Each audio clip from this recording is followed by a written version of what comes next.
Hello বন্ধুরা, অর্পিতাস কিচেনে তোমাদের সবাইকে স্বাগত। চিকেন তো আমার সব সময় খেতে ভালো লাগে, কিন্তু মায়ের হাতের এই চিকেন রেসিপিটা আমার ফেভারিট। গরম গরম ভাতের সঙ্গে খেতে দারুণ লাগে। তো তোমরাও দেখে নাও মা কিভাবে এই রেসিপিটা বানায়। এই রেসিপিটা খুব সহজে আর তাড়াতাড়ি ভাবে হয়ে যায়।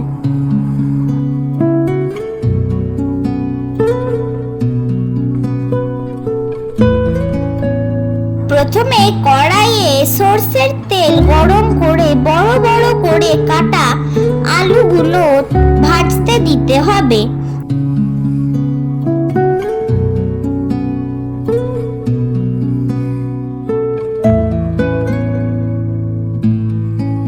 এবার আলুগুলো লাল লাল করে ভাজা হয়ে গেলে তুলে রাখতে হবে।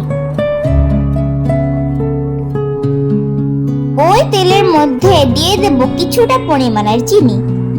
চিনিটা গলে গেলে এবার আমরা দিয়ে দেব তেজপাতা ও চেরা কাঁচা লঙ্কা। ওইগুলো ফোড়ন হয়ে গেলে দিয়ে দেব কুচিয়ে রাখা পেঁয়াজ। এবার পেঁয়াজটাকে খুব ভালো করে লাল লাল করে ভেজে নেব।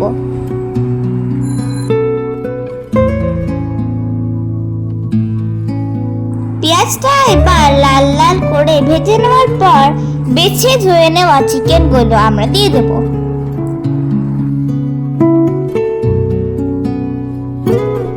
এবার চিকেন আর পেঁয়াজটাকে খুব ভালো করে মিক্স করে ভেজে নিতে হবে।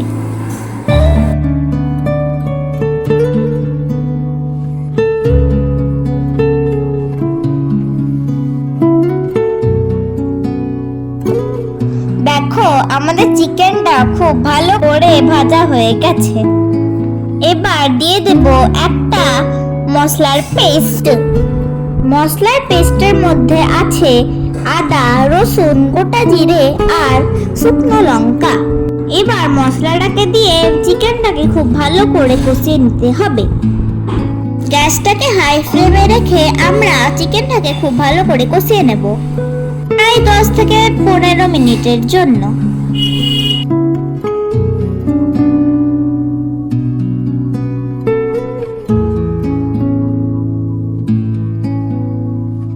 এবার এর মধ্যে দিয়ে দেব কুচিয়ে রাখা টমেটো।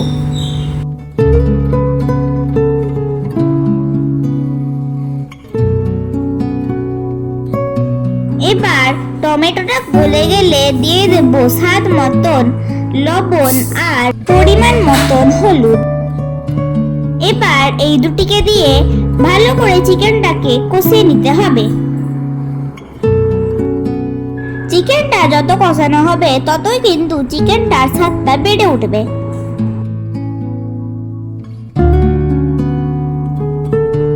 দেখো আমাদের চিকেনটা কত ভালো করে কষানো হয়ে গেছে আর তেলও ছেড়ে দিয়েছে।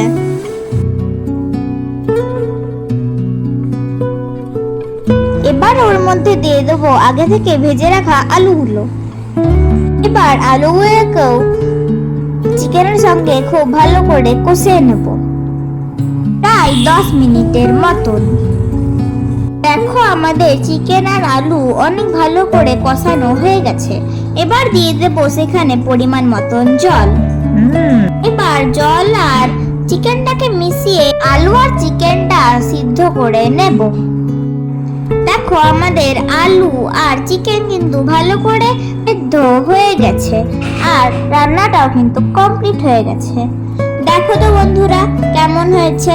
এই জন্যই তো বলেছিলাম এটা আমার ফেভারিট। এই রান্নাটা যদি তোমাদের ভালো লাগে তাহলে তোমরাও বাড়িতে কিন্তু একবার ট্রাই করিও, অনেক টেস্টি হয় খেতে। আর চ্যানেলটাকে লাইক, শেয়ার আর সাবস্ক্রাইব করতে ভুলিও না। বাই।